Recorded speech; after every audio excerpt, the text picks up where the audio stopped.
Haleluya, shalom. Kami akan membacakan renungan, ya, bagaimana kami rendah hati dan rela melayani. Nah, kita tahu di dalam ayat-ayat yang ada seperti dalam Sefanya 2 ayat 3, Anda bisa buka ya, Sefanya 2. Kita baca dulu ya, pembacaan firman Tuhan.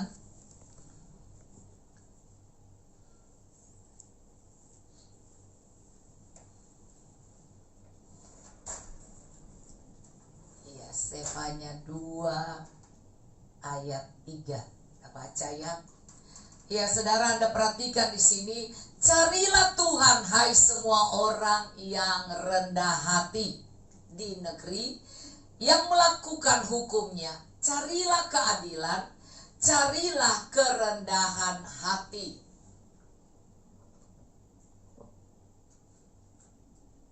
Ya, cari Tuhan, cari kerendahan hati. Mungkin kamu akan terlindungi pada hari murka Tuhan. Nah, kita lihat di sini bahwa cari Tuhan adalah hal yang penting, apalagi di masa-masa akhir ini yang orang semua tahu ini masa akhir zaman. Nah, kita lihat ayat 12.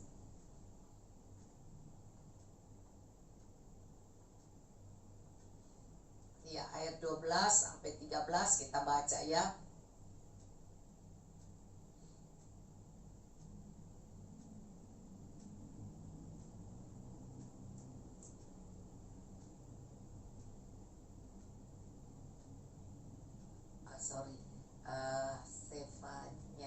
Sorry ya, kita ya, sekarang kita baca di ayat ya,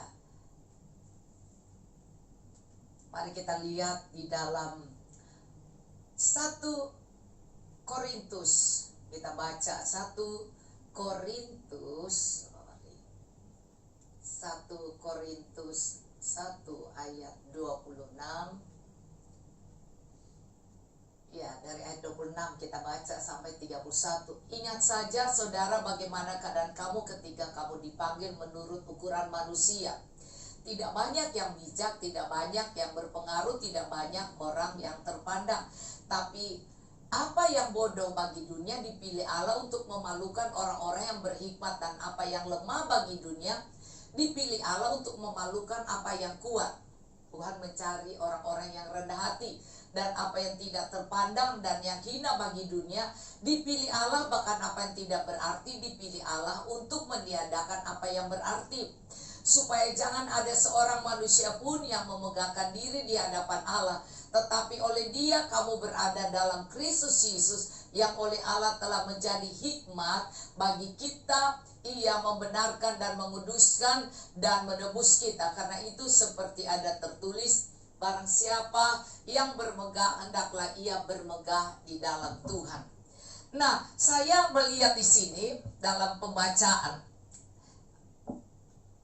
Filipi 2 itu berkata Allah, ya kita buka dulu ya, supaya Anda bisa melihat.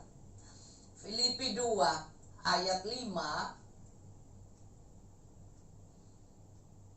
Nah, saya akan membaca Anda dari ayat 1. Merendahkan diri seperti Kristus.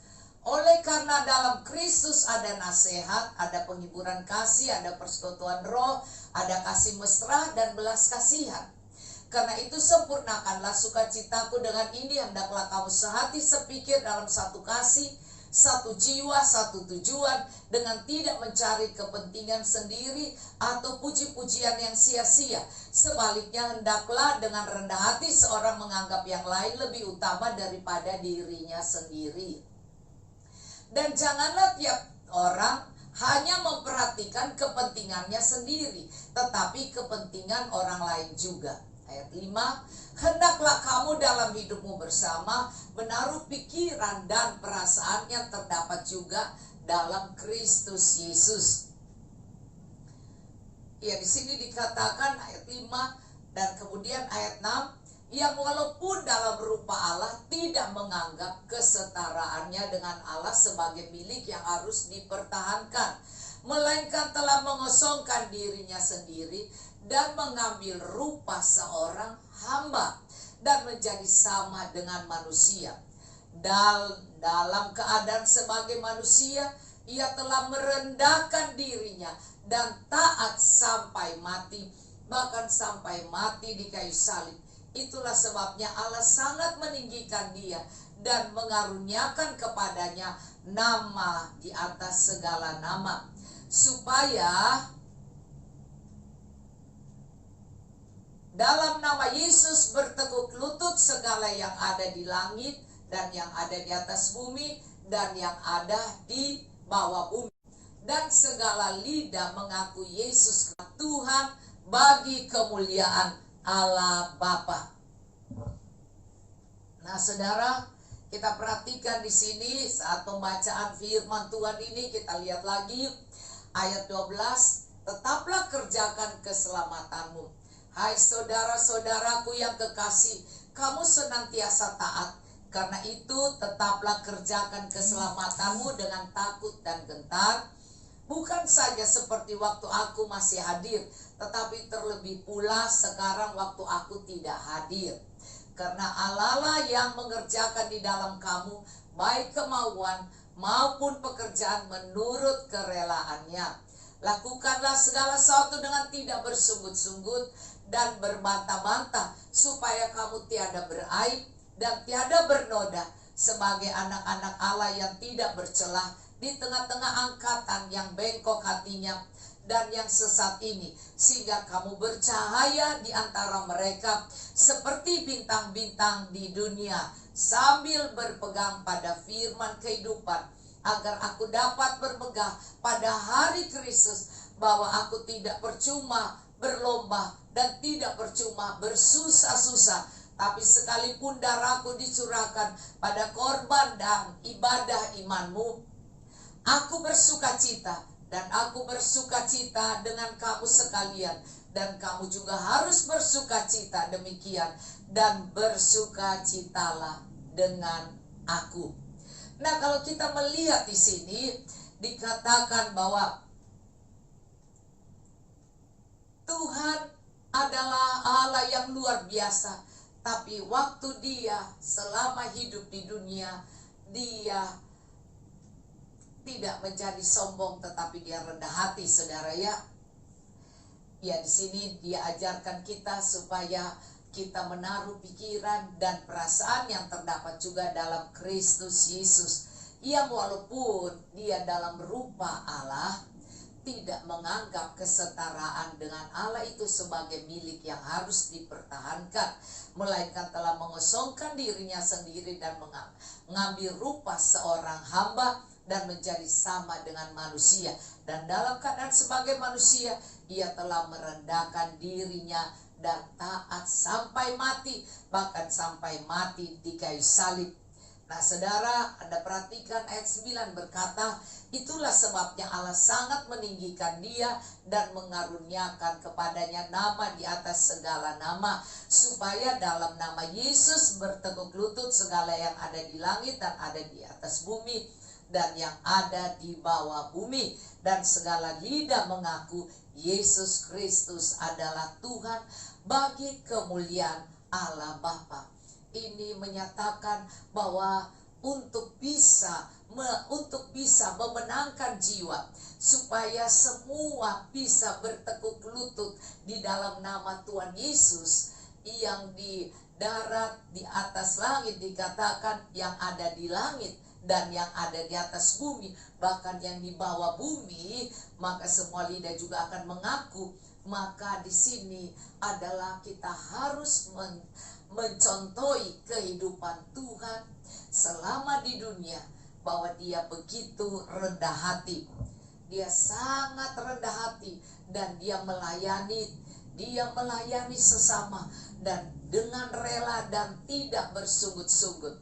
Sehingga inilah yang harus mengambil contoh teladan, bahwa setiap kita harus mau melayani Tuhan seperti Yesus yang punya langit dan bumi segala isinya, tapi dia mau turun ke dunia untuk memberi contoh teladan dan untuk memberikan supaya manusia tidak jatuh dalam kesombongan, tidak jatuh dalam kecongkakan, tidak jatuh di dalam kehidupan yang egois, kehidupan dunia ini, tetapi mau dengan rendah hati mencari jiwa-jiwa, dan dengan rendah hati mau melayani Tuhan tanpa bersungut-sungut, maka dia memberikan contoh teladan. Sebab itu saudara, tanpa kita rendah hati kita nggak mungkin memenangkan jiwa.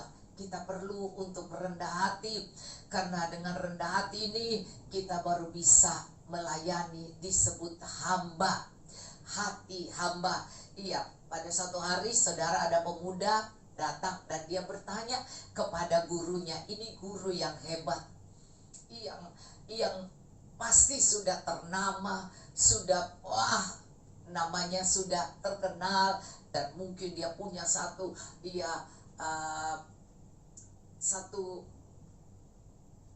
dikatakan satu universitas mungkin ya saudara ya. Nah, guru ini ditanya oleh seorang mahasiswa karena dia selalu berjubah sangat-sangat sederhana, dan bahkan mungkin lebih keren baju murid-muridnya daripada dia, sehingga murid ini bingung kenapa ya guru ini dia adalah sangat hebat dan orang penting dan orang hebat, dan dia adalah orang yang sangat disegani, tetapi dia kok pakai bajunya sangat sederhana katanya. Iya. Sebab bukan zaman ini orang-orang melihat penampilan, ya kan? Wah, jubah bagus, pakai tas bagus, atau mobil keren. Nah, penampilan pada zaman sekarang ini sangat diperlukan untuk mencapai keberhasilan. Karena orang selalu melihat luarnya, ya, casingnya, ya. Sang guru ini hanya tersenyum. Dia tersenyum, lalu ia melepaskan cincinnya, saudara ya, dari salah satu jarinya, dan dia berkata, "Hai anak muda, ya, aku akan menjawab pertanyaanmu, tapi lebih dulu lakukan dulu satu hal untukku. Ambillah cincin ini, bawalah ke pasar. Jual cincin ini 100.000, murah kan sebenarnya ya, 100.000. Melihat cincin guru ini yang kotor, udah bengkok-bengkok, dan udah gak bagus, ya kan? Iya, jelek. Jadi modelnya udah tidak beraturan karena lembek dan tidak beraturan. Pemuda itu menjadi ragu, saudara. 100.000, iya, ini zaman dulu mungkin ya, 100.000. Saya tidak yakin cincin ini bisa dijual seharga itu. Tapi sang guru berkata, coba dulu, kan kau belum coba, ayo coba dulu, siapa tahu kamu berhasil, katanya. Pemuda ini udah pergi ke pasar dan dia tawarin ke tukang sayur, tukang daging, kelontongan, ke toko-toko. Mereka tertawa, mereka bilang gak mau. Bahkan untuk memiliki aja mereka gak mau, saudara ya, apalagi mau keluarkan duit untuk ya cincin ini. Bahkan mereka ada yang mendapat, wah 10.000 aja, 10.000 aja susah laku katanya ya. Ya, jadi saudara, dia kembali melapor kepada gurunya, "Guru, kok ini nggak ada? Iya, yang mau 10.000 aja susah." Ya, saudara, langsung gurunya bilang begini, "Pergilah kamu ke toko emas. Di belakang jalan itu, pergi ke toko emas itu. Perlihatkan kepada pemilik toko emas itu, tetapi kamu tidak boleh buka harga, biar dia yang menilai, dia yang memberi harga. Dengar bagaimana penilaian dia cincin yang jelek ini, yang udah meleok-meleok gitu ya." Pemuda ini pun pergi ke toko emas yang dimaksud. Terus sampai dia ke sana, saudara, yang punya toko itu bertanya, kamu mau jual ini berapa? Iya, dia bilang, ya kamu nilainya berapa ini? Dan toko pedagang emas ini bilang 1 juta. Dia bingung, di toko di pasar saja 10.000 aja susah. Bahkan mereka bilang siapa yang mau beli 10.000 aja tidak mau, saudara ya. Ternyata kok di toko emas itu dihargai berapa kali lipat, saudara. Jadi dihargai 1 juta. Dia bingung, dia pulang, dia pergi kepada guru. Sambil dia berkata begini, kok kenapa harga ini jadi nilainya jadi tinggi? Sebab itu gurunya bilang, seorang tidak bisa dinilai dari pakaiannya.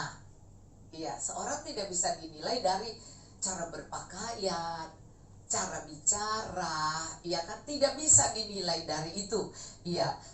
Jadi kita lihat di sini, emas permata yang ada dalam diri seseorang hanya bisa dilihat dan dinilai jika kita mampu melihat kedalaman hati dan jiwa seseorang. Jadi bukan karena gaya pakainya yang luar biasa dan mempunyai kendaraan atau hal yang luar biasa sehingga dia menjadi mahal, saudara. Ternyata nilainya adalah di dalam yang tersembunyi. Ternyata nilai cincin yang sudah peot-peot itu ternyata 24 karat, saudara. Ternyata itu cincin emas yang lumayan, saudara. Jadi kalau guru itu katakan, maka kalau kau melihat orang, jangan lihat dari luarnya.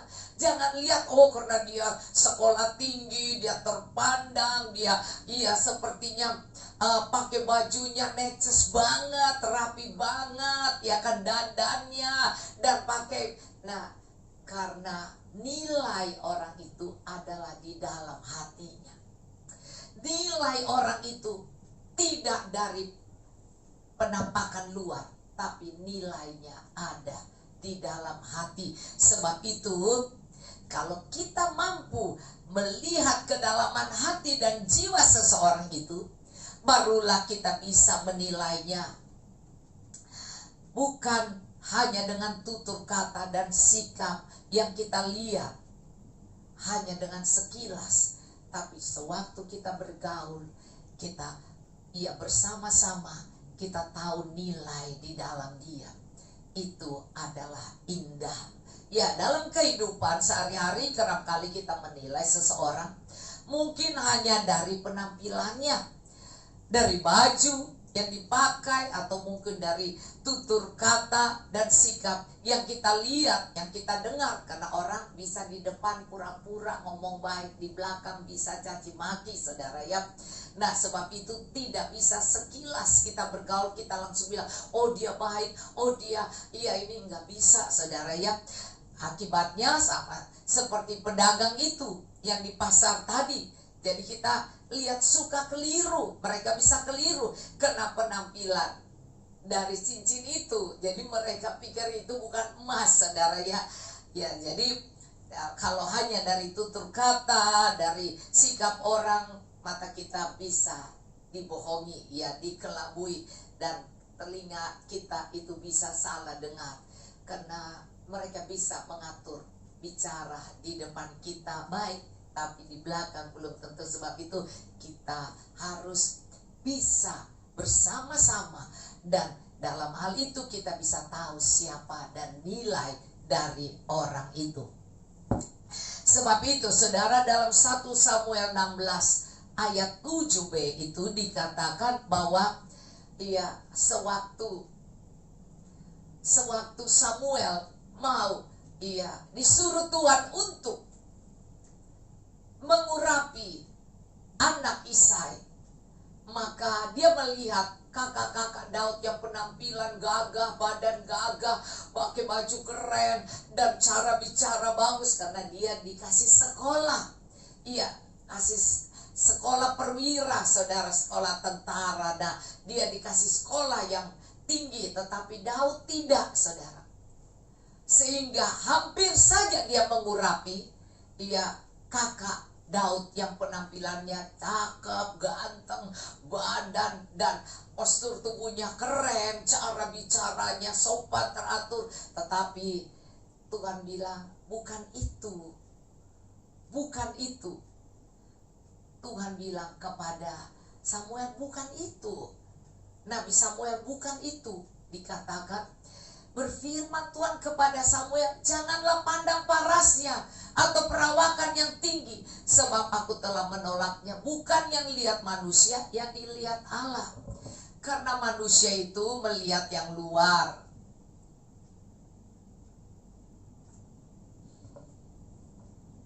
Aku telah menolak, bukan yang dilihat manusia, yang dilihat Allah. Manusia melihat apa yang di depan mata, tetapi Tuhan melihat hati. Saudara, kerendahan hati itu adalah hal yang paling perlu. Jadi kalau kita hanya melihat postur tubuh, cara bicara keren, outfit teratur dan semuanya, terus kita lihat, wah gayanya lembut dan baik, ya saudara, cara pakaiannya dan cara jalannya, maka kita bisa ketipu, saudara. Karena Tuhan melihat hati. Ya, kita harus melihat bahwa kerendahan hatilah yang Tuhan cari. Jadi kita harus tahu mengapa, karena terus terang saja pendengaran kita ini dikatakan terbatas. Penglihatan kita juga sering keliru. Kita sering keliru juga dengan penglihatan. Terus pendengaran kita juga terbatas. Karena kita tahu emas dan permata yang ada di dalam diri seseorang ternyata hanya bisa kita lihat dan kita nilai jika kita mampu melihat kedalaman hati dan jiwa seseorang. Baru kita tahu bahwa emas permata di hatinya itu penuh dengan kebaikan. Itulah yang dinilai, itulah kerendahan hati, saudara. Maka di sini kita tahu hati dan jiwa seseorang tidak bisa dilihat sepintas. Tidak bisa hanya ketemu sepintas terus kita pikir, wow, kesaksian dia bagus, dia bersaksi dia ketemu Tuhan, dia bersaksi bahwa dia rajin, bahwa dia suka puasa dan apa semua. Dan kemudian kita pikir, semuanya itu wow, baik. Ternyata kita harus berhati-hati. Kita harus tahu bahwa Tuhan bilang, Tuhan tidak lihat luar, Tuhan lihat hati. Sebab itu, untuk melihat kedalaman hati dan jiwa seseorang, dibutuhkan kerendahan hati. Untuk itu dibutuhkan kerendahan hati. Kita tahu semua bahwa Tuhan menginginkan agar manusia itu mencari Tuhan, seperti tadi yang kita baca dalam Sefanya.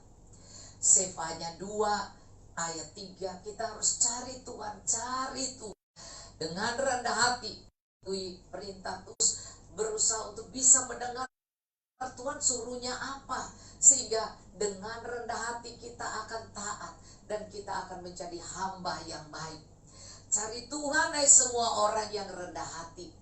Sehingga saya percaya orang yang cari Tuhan, kalau hanya karena dia punya masalah, dia punya utang piutang, dia punya hal-hal yang tekanan atau keluarga yang berantakan atau hal yang tidak baik, saudara, dia cari Tuhan, bagus, tapi bukan itu yang terutama. Tuhan mau kita cari Tuhan dan kita harus rendah hati. Cari Tuhan dengan rendah hati dan mencari hukum-hukumnya. Perintah-perintah Tuhan itu harus kita cari. Maka di sini dikatakan dan melakukan hukum-hukumnya. Carilah keadilan, carilah kerendahan hati. Mungkin kamu akan terlindung pada hari kemurkaan Tuhan. Jadi kita tahu bahwa kerendahan hati ini sangat-sangat dibutuhkan. Maka jangan mengandalkan kekayaan, jangan mengandalkan pangkat jabatan, jangan mengandalkan bahwa kalau uang banyak baru Tuhan sayang. Tidak, saudara, kita harus cari kerendahan hati. Kita harus cari Tuhan sungguh-sungguh, sehingga Tuhan membentuk kita menjadi orang-orang yang rela melayani Tuhan dengan rendah hati. Karena kita pun harus belajar tentang perintah Tuhan dan hukum-hukum Tuhan, dan apa yang Tuhan mau, supaya kita tahu bahwa kita hanya bisa melakukannya kalau kita benar-benar cari Tuhan dan rendah hati. Wah, sangat indah saudara kalau kita mengerti tentang mencari Tuhan itu adalah satu yang rendah hati. Cari Tuhan itu adalah satu kerja, bukan dibilang ya, karena kalau Ibrani 11 ayat 6 dia katakan tanpa iman tidak mungkin kita berkenan kepada Allah. Kalau kita datang mencari Tuhan, kita harus percaya bahwa Allah ada, dan Dia memberi upah kepada orang yang bersungguh-sungguh mencari Dia. Jadi upah adalah orang-orang yang mau mencari Tuhan dengan sungguh-sungguh. Jadi artinya fokus ke Tuhan, bukan fokus kepada uang, pemberian, atau nama, keren, jabatan, atau menjadi orang yang hebat, terkenal. Tidak, saudara. Tetapi kita benar-benar harus cari Tuhan dan membangun percaya kita bahwa kita tahu Tuhan mengetahui bahwa hati saya sungguh-sungguh ingin mencari Tuhan dan mendekat kepada Tuhan, dan tidak hanya sekedar saja. Maka saudara, di sini Tuhan mengangkat kita menjadi hambanya, karena Dia memberi upah hanya bagi orang yang bekerja. Upah kepada orang yang sungguh-sungguh mencari Tuhan. Jadi kalau kita sungguh-sungguh mencari Tuhan, sungguh-sungguh berharap pada Tuhan, sungguh-sungguh mengandalkan Tuhan, kita lupa siapa diri kita. Kita lupa, kita bilang, aduh pakai baju apa. Saya sempat dibilang, Ibu Dora nih bajunya itu terus. Soalnya saya malas, saudara. Mau ganti ini, ganti sana. Iya, saya pikir ya asal baju itu bersih, saya bisa pakai, dicuci, berapa hari lagi saya pakai ulang. Karena yang penting sudah dicuci, saudara. Karena saya tidak mencari perhatian manusia, saya mencari perhatian Tuhan. Kalau saya bersungguh-sungguh, saya bisa menjadi hamba Tuhan, diberi upah oleh Tuhan, karena saya mau rendah hati, bersungguh-sungguh melupakan apa yang di belakang dan mencari Tuhan. Maka Tuhan memberikan apa yang kami perlukan.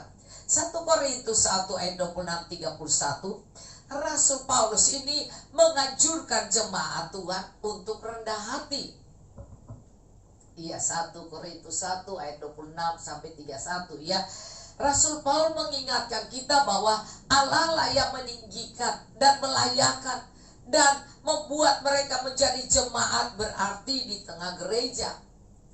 Dalam jemaat Korintus ini, kerendahan hati ini harus benar-benar bisa kerendahan diri menjadi sangat penting.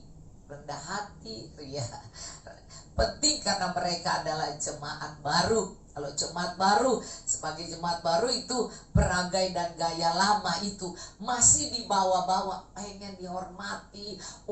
Kalau tidak dikasih atau tidak ditegur sedikit langsung marah, langsung bilang sombong di situ. Atau mendengar orang ngomong keras, tegur mereka tidak bisa karena mereka orang baru. Jadi cepat tersinggung, cepat marah.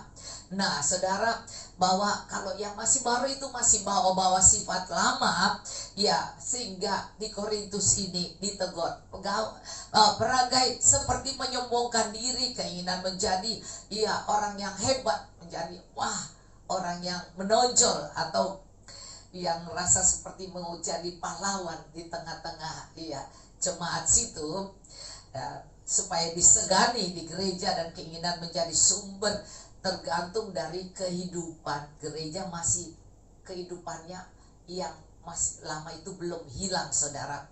Jadi kalau masih seperti itu, masih belum hilang ya sifat-sifat lama. Nah, sikap hidup lama itu adalah warisan budaya yang benar-benar, saudara, ya, itu seperti warisan budaya yang tidak mendukung kehidupan bergereja, berjemaat. Nah, Paulus sedikit demi sedikit menghilangkan perangai lama itu dengan seruan untuk rendah hati dan merendahkan diri di hadirat Tuhan.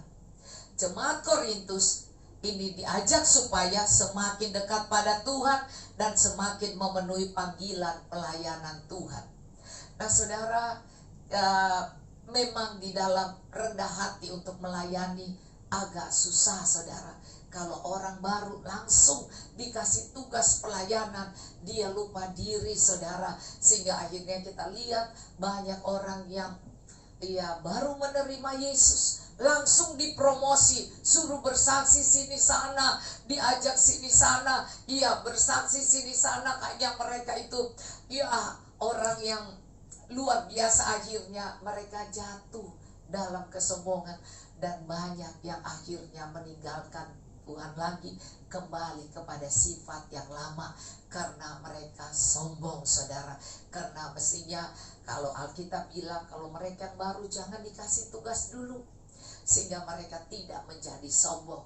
Tetapi gereja sekarang banyak kalau ini dari agama seberang, dari ini, langsung, saudara, mereka dipuji-puji, dikasih kesempatan bersaksi. Bahkan kemudian mereka kalau lihat itu orang fasih lidah, mereka kasih tugas, saudara, kasih tugas untuk khotbah kadang-kadang, dan itu belum terbentuk, saudara, karakternya belum terbentuk rendah hati. Sebab itu Paulus menegur pada jemaat yang di Korintus. Kalau kita melihat di dalam Matius 5 ayat 1 sampai 12, di sini ada Matius 5 ayat 12, ini berbicara tentang Tuhan berbicara berkhotbah di bukit.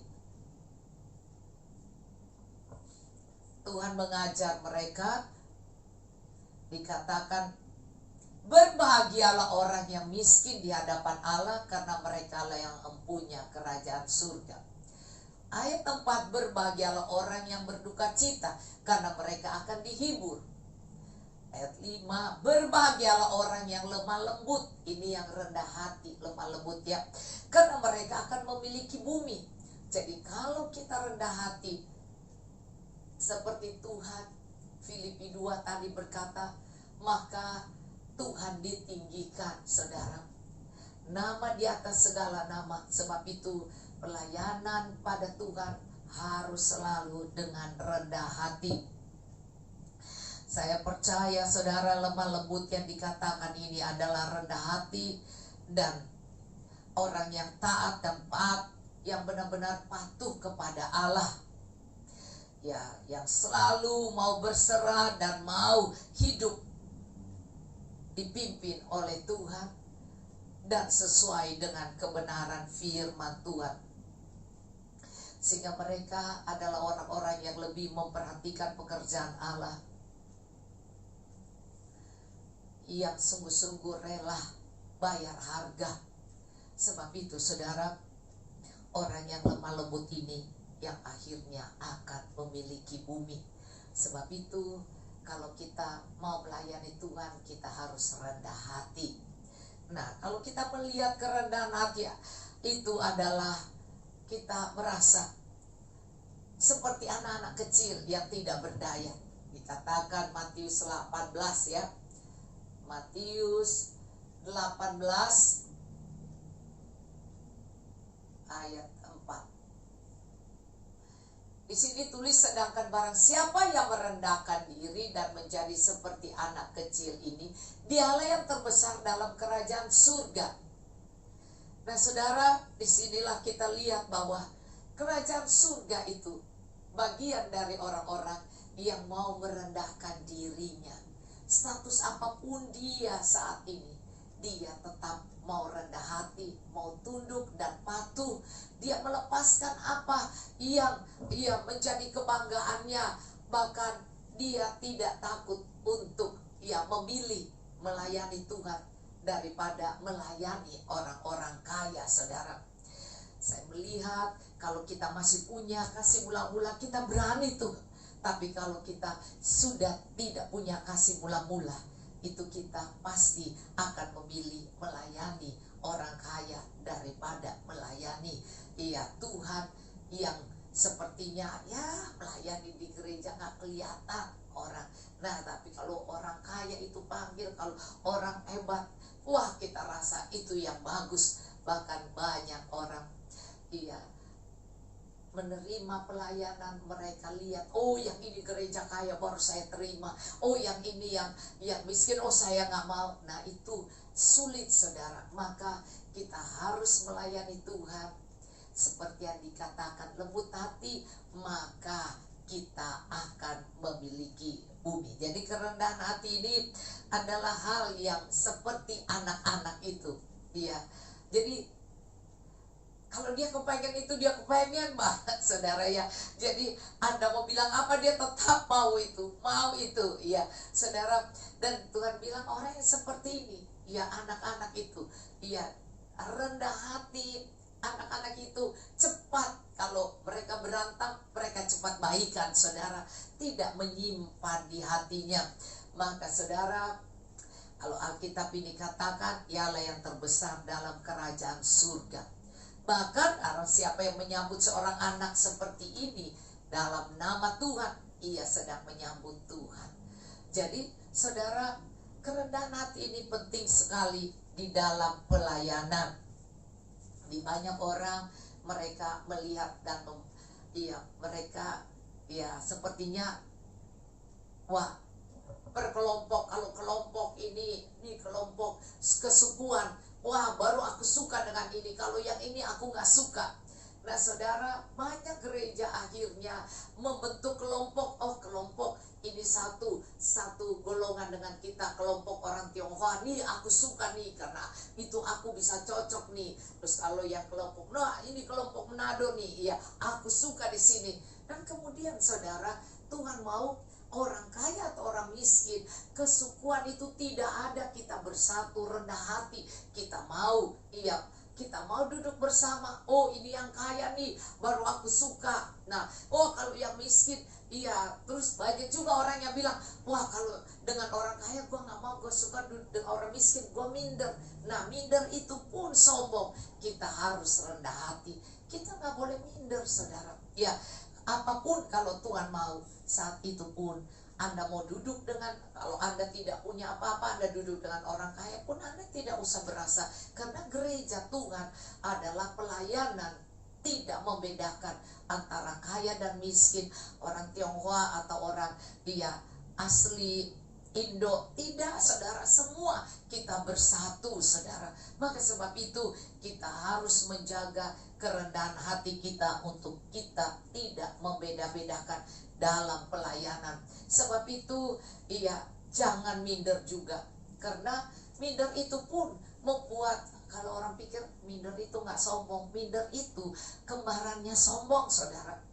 Karena dia sombong, dia tidak mau bahwa dia mau, kalau dia kaya baru dia mau duduk dengan orang kaya. Kalau dia miskin dia gak mau duduk dengan orang kaya. Gak boleh, saudara. Itu berarti Anda tidak menerima keberadaan Anda. Kita harus terima keberadaan kita. Kita harus rendah hati. Kalau kita, wah aku kan gak pintar, gak terpelajar, malu dong duduk dengan orang itu. Gak apa-apa, saudara. Selama kita tidak berbuat jahat dan kita tidak mencuri, kita tidak bergosip, kita tidak melakukan hal yang buruk, mari kita duduk bersama dengan rukun. Tidak ada berasa nanti orang kaya gua ikut, kalau orang miskin gua gak mau. Jangan, saudara. Kita melayani Tuhan rendah hati. Nah, kita tahu juga bahwa banyak orang bersaing saat ini. Banyak persaingan saat ini. Sangat sulit untuk menemukan orang-orang yang rendah hati. Bahkan kerendahan hati mungkin sudah tidak relevan lagi, karena dianggap sebagai penghalang keberhasilan mungkin. Rendah hati ditinggalkan oleh banyak orang. orang sudah mulai tidak mau rendah hati karena mereka rasa oh sudah nggak model sekarang. Ya, itu persaingan mendorong orang berlomba-lomba untuk menjadi yang utama.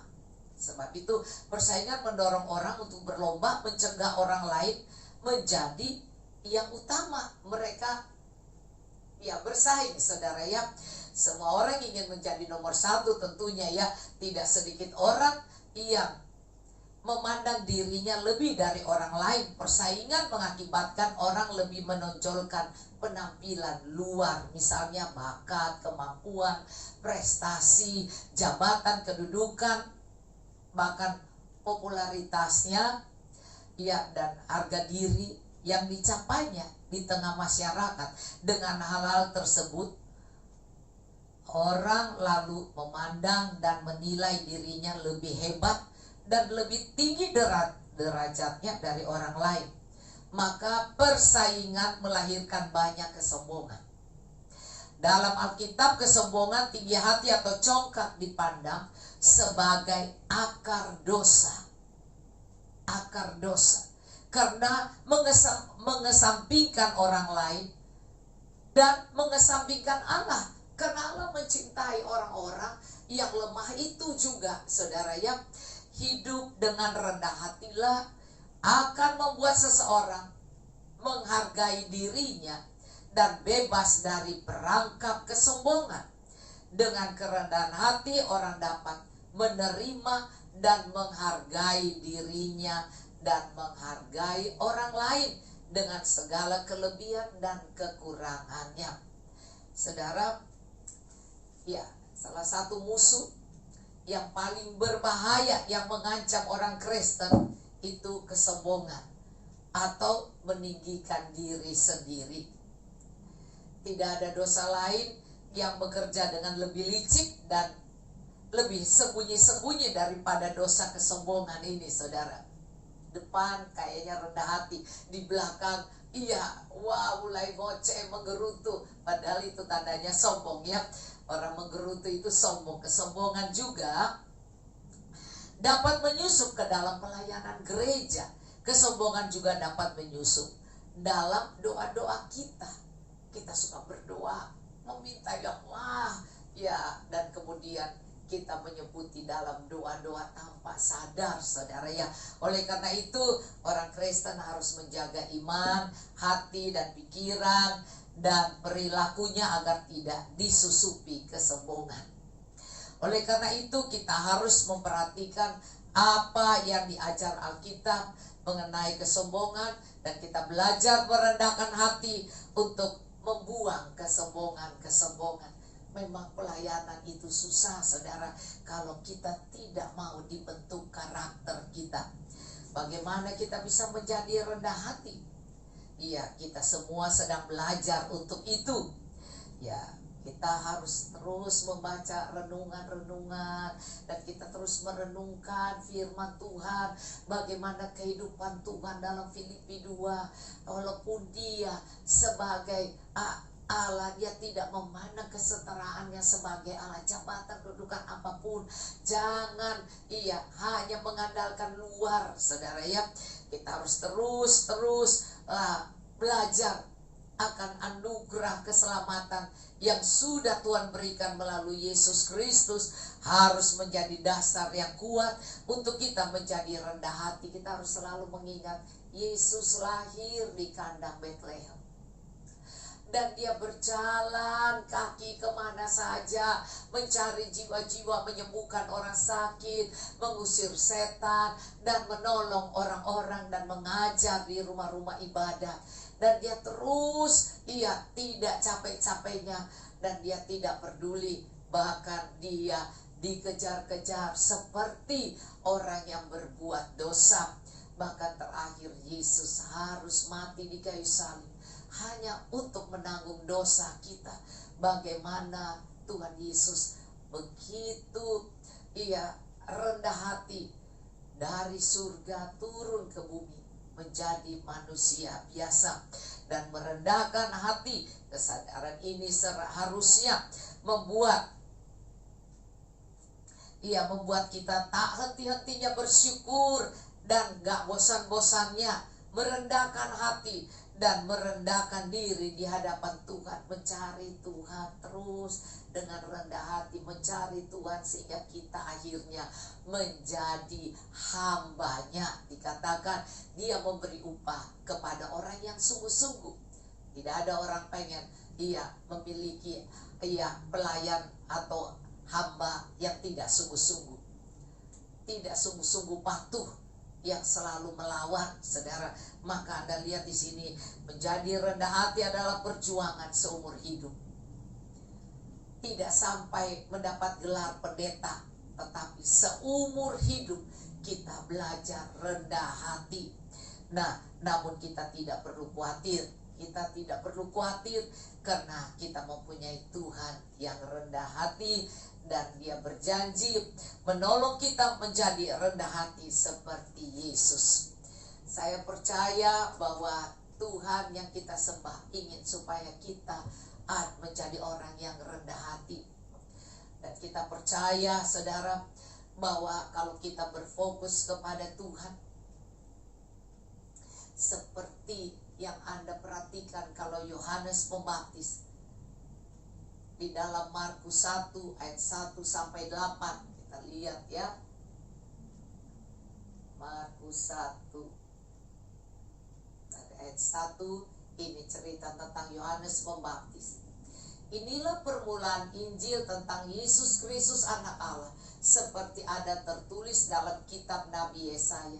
Lihatlah, aku menyuruh utusanku mendahului engkau, ia akan mempersiapkan jalan bagimu. Ada suara orang yang berseru-seru di padang gurun, persiapkan jalan untuk Tuhan, luruskanlah jalan baginya. Demikianlah Yohanes Pembaptis tampil di padang gurun dan menyerukan, bertobatlah dan berilah dirimu dibaptis dan Allah akan mengampuni dosamu. Lalu datanglah, kita melihat di sini,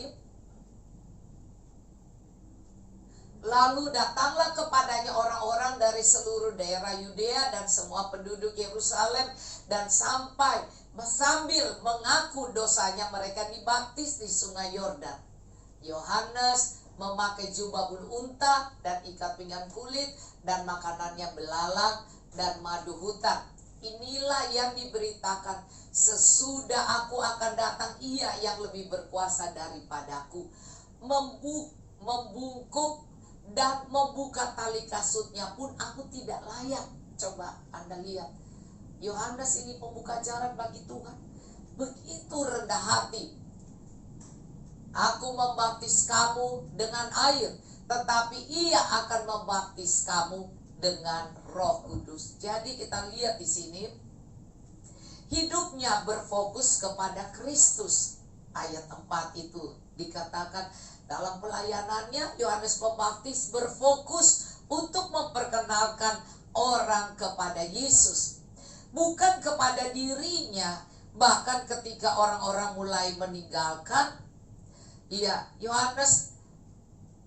orang-orang mulai meninggalkan dia, Yohanes, dan mereka pergi kepada Yesus, Yohanes tidak marah, saudara. Yohanes tidak marah. Itu ada di dalam Yohanes 3 ayat 26-30.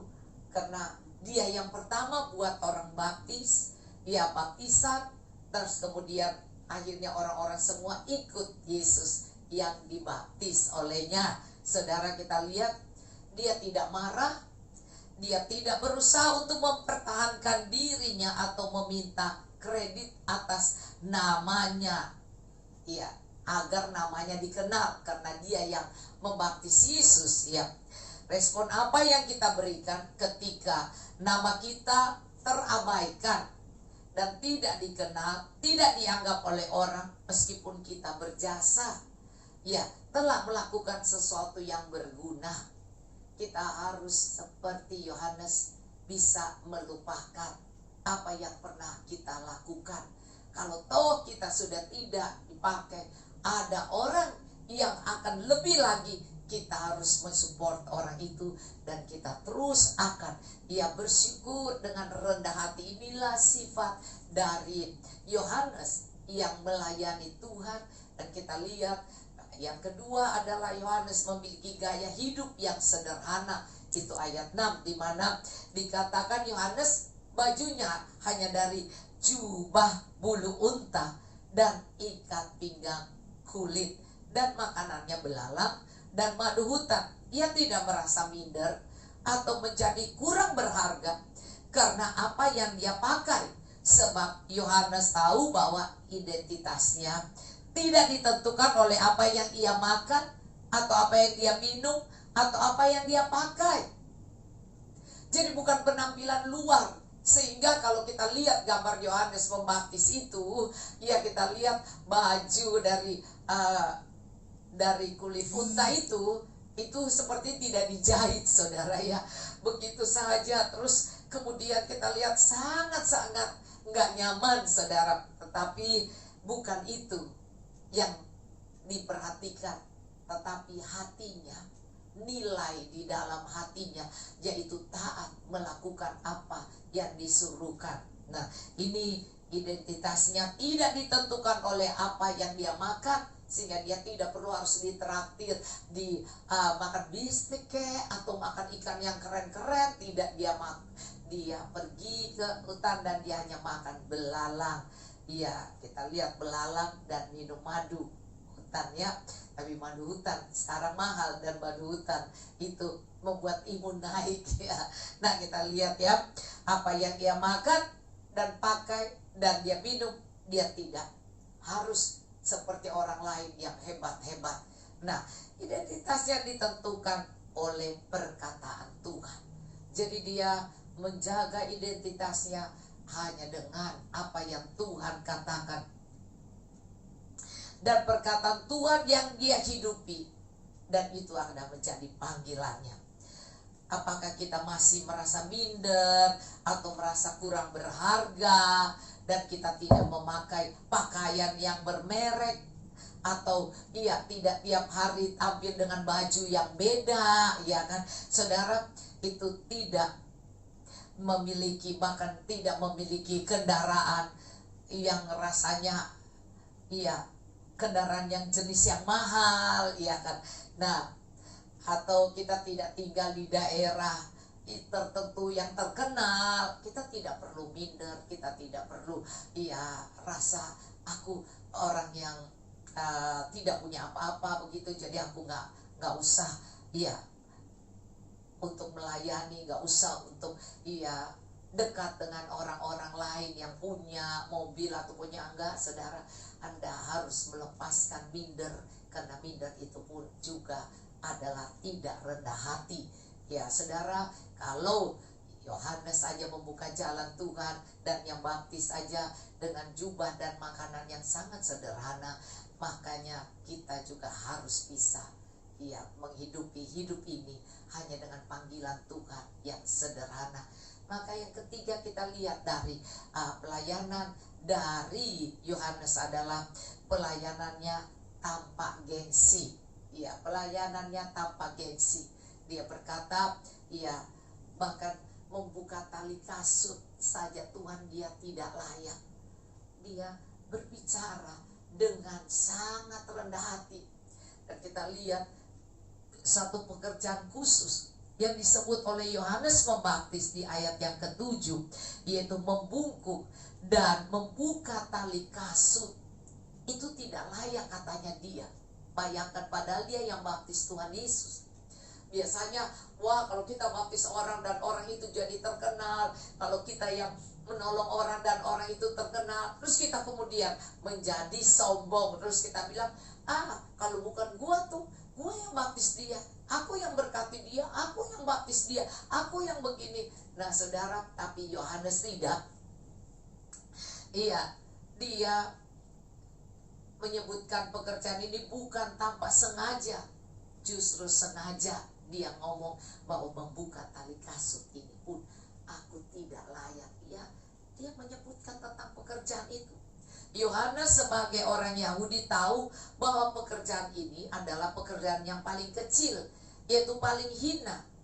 Pekerjaan seorang budak yang paling tidak berpengalaman biasanya ditaruh untuk melakukan pekerjaan ini, yaitu memakan kasut itu, ya sepatu itu ya, membuka sepatu itu pekerjaan para budak, saudara ya, di bangsa Yahudi. Dan kita lihat di sini dia tidak malu menyamakan seperti itu, dan dia bilang itu pun aku tidak layak. Saudara, jadi relahkah kita melakukan satu pelayanan yang mungkin masih dianggap sebagai suatu yang rendah, tidak berharga, misalnya melayani orang yang terbuang, orang yang tidak mampu, ya saudara. Nah, kita percaya bahwa firman Tuhan hari ini sedang mengajar kita bagaimana kita harus rela melayani seperti yang dikatakan oleh Tuhan di dalam Filipi. Walaupun dia Filipi, ya kita lihat Filipi 2 ini, kita kembali untuk mengakhiri, dikatakan, ya saudaraku yang kekasih, kamu senantiasa taat, karena itu tetaplah kerjakan keselamatanmu dengan takut dan gentar, bukan saja seperti aku masih hadir, tapi terlebih pula sekarang waktu aku tidak hadir. Jadi bukan hanya dilihat orang, kita melayani Tuhan. Nah saudara, sebenarnya saudara, saya lebih suka melayani tanpa Facebook, supaya yang melihat saya hanya Tuhan, saudara. Dan inilah saya mestinya hari ini juga, mestinya saya bisa libur, tapi karena saya merasakan bahwa pelayanan saya hari Kamis kemarin karena ada sesuatu halangan, maka saya tidak tugas saya Facebook, saya bilang ganti hari ini. Maka untuk itu saya harus bertanggung jawab, maka saya tetap ada di hadirat Tuhan hari Sabtu ini. Maka Anda lihat, jadi lakukanlah pelayanan kita dengan rendah hati, dilihat orang atau tidak dilihat orang, karena Allah lah yang mengerjakan di dalam kamu baik kemauan maupun pekerjaan menurut kerelaan Tuhan. Lakukanlah segala sesuatu dengan tidak bersungut-sungut dan berbantah-bantah. Kalau kita diminta untuk ada, atau untuk melayani, atau untuk beribadah, atau untuk menyembah Tuhan, atau untuk berdoa, mari lakukan tidak bersungut-sungut, lakukan dengan rela dan melayani dengan rela. Iya, sebab Tuhan ingin kita memiliki hati yang bersih, karena Tuhan hanya lihat hati, sehingga Daud bisa menjadi raja melayani Tuhan. Nah, kita tahu di sini dia tidak mau kita bersungut-sungut, berbantah-bantah, supaya kamu tidak beraib dan tidak bernoda, sebagai anak-anak Allah yang tidak bercela di tengah-tengah angkatan yang bengkok hatinya, yang sesat ini, sehingga kamu bercahaya di antara mereka seperti bintang-bintang di dunia ini. Kalau kita melayani Tuhan, kita akan lihat bercahaya seperti bintang-bintang, ya.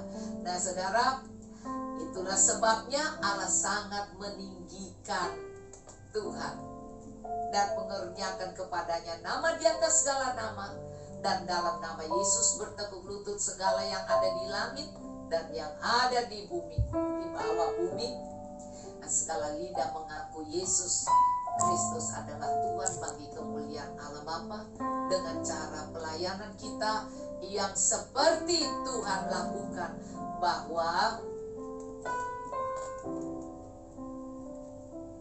kita tahu bahwa walaupun Filipi 2 ya, atau mari membaca itu Filipi 2 ayat 6-8, yang walaupun dalam berupa Allah tidak menganggap kesetaraan dengan Allah sebagai milik yang harus dipertahankan, melainkan telah mengosongkan dirinya sendiri, rendah hati, dan mengambil rupa seorang hamba, menjadi budak, menjadi orang yang tunduk, yang taat, apa yang disuruh dia lakukan, tidak berbantah-bantah, dan menjadi sama dengan manusia.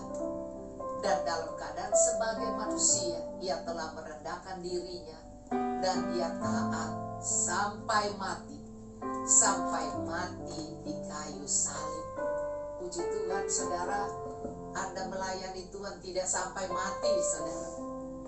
Mungkin Anda cuma meninggalkan rumahmu, ya kenyamananmu, ya kan, atau mengeluarkan uangmu untuk ya sewa mobil atau untuk naik Grab, atau untuk ya nyumbang, ya saudara. Tapi tidak sampai Anda benar-benar mau bilang aku mau mati dan biarlah mati, ya. Nah, tidak, Anda masih hidup dan Tuhan pasti melindungi Anda karena Tuhan cukup bagi kami. Mari dengan rendah hati kita serahkan hidup kita melayani Tuhan, rela melayani Tuhan, dan rela berkorban, rela memberi waktu, rela memberi tenaga, rela membantu pikiran, bahkan ia memberikan nasihat-nasihat, memberikan hal-hal yang baik. Dan kemudian bersatu, duduk bersama dengan rukun adalah satu bagian yang membuat kita tahu gereja Tuhan bisa menjadi berkat kalau kita duduk bersama dengan rukun, saling menolong menopang satu dengan lain, dan saling mengerjakan pekerjaan Tuhan sesuai dengan panggilan Tuhan di dalam kita. Jangan lengah saudara, lakukan tanpa bersungut-sungut, lakukan tanpa berbantah-bantah, tanpa bilang nggak mau, aku nggak bisa, gue lagi ada ini, lagi ada itu. Enggak saudara, kalau itu di hati Anda tahu bahwa Tuhan memanggil Anda, mari Tuhan mencari bukan penampilan luar, bukan kehebatan, bukan kepintaran, bukan. Tuhan mencari hatimu yang rendah hati dan mau mencari Tuhan dan merendahkan diri kita di kaki Tuhan dan sungguh mau meninggikan Tuhan. Lakukan tugas kita dengan tidak bersungut-sungut. Cari Tuhan selama kita masih hidup, dan mari melayani Dia dan rela mau buang semua kesombongan dan menjadi seperti yang Tuhan katakan. Bahkan kalau kamu melakukan apa yang seperti Tuhan